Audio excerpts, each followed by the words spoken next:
المبيت بمزدلفة. أولا، المقصود بالمبيت بمزدلفة: مزدلفة منطقة تقع بين منى وعرفات باستثناء وادي محسر، وتبعد عن مكة 12 كيلومتر، وسميت بذلك من الازدلاف، وهو التقرب، ومنه قوله تعالى: وأزلفت الجنة للمتقين، لأن الحجاج إذا أفاضوا من عرفات ازدلفوا إليها، أي تقربوا ومضوا إليها.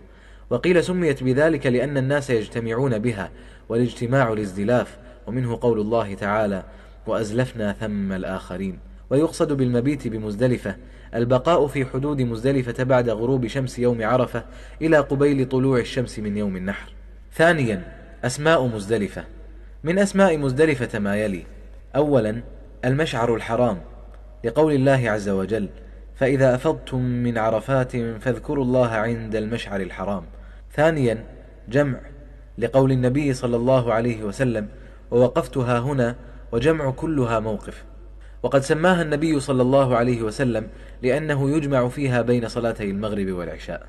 وقيل لأن الناس يجتمعون بها ويزدلفون إلى الله، أي يتقربون إليه بالوقوف فيها. ومزدلفة كلها موقف إلا بطن محسر، وهو واد بين منى ومزدلفة، فيصح نزول الحاج في أي بقعة منها، لحديث جابر رضي الله عنه قال: قال رسول الله صلى الله عليه وسلم: وكل المزدلفة موقف وارفعوا عن بطن محسر. رواه ابن ماجه. ثالثا، حكم المبيت بمزدلفة.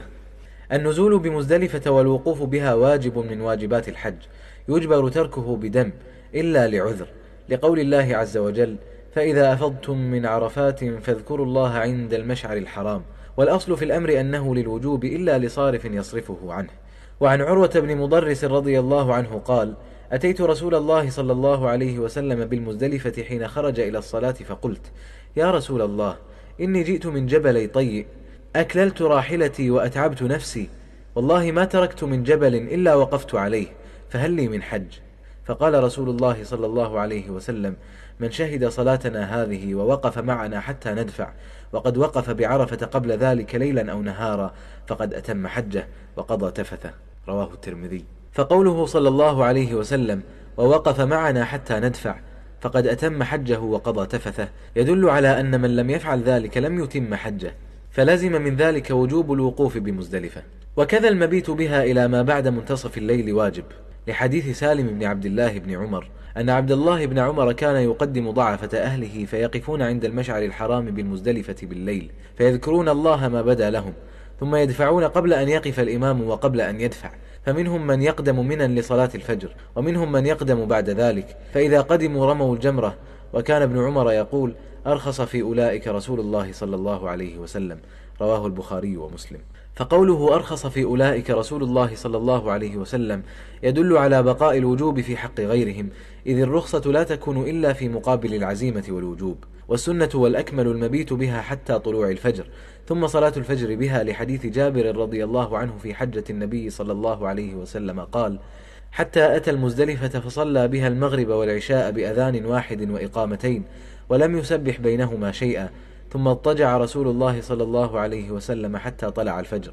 رواه مسلم. رابعا، الأعمال التي يقوم بها الحاج في مزدلفة.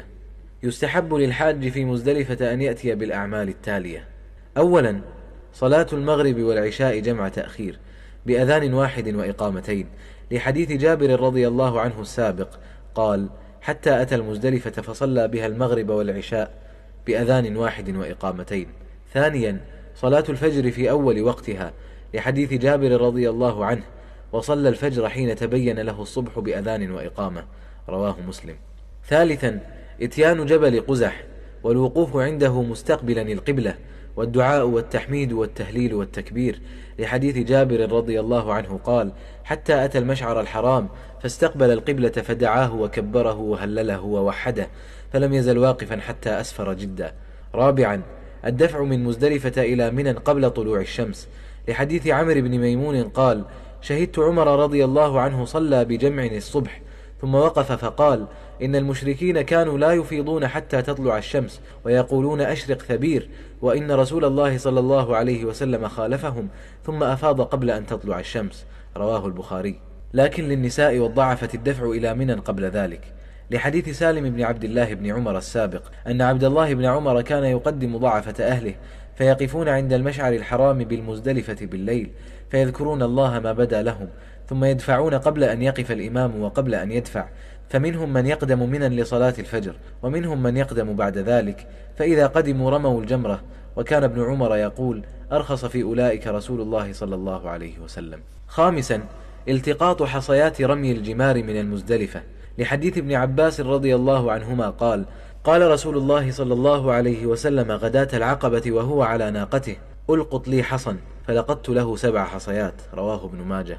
سادسا، الإسراع في وادي محسر، لحديث جابر رضي الله عنه قال: أفاض رسول الله صلى الله عليه وسلم وعليه السكينة، وأمرهم أن يرموا بمثل حصى الخذف، وأوضع في وادي محسر، رواه أبو داود. وأوضع أي حمل البعير على سرعة السير.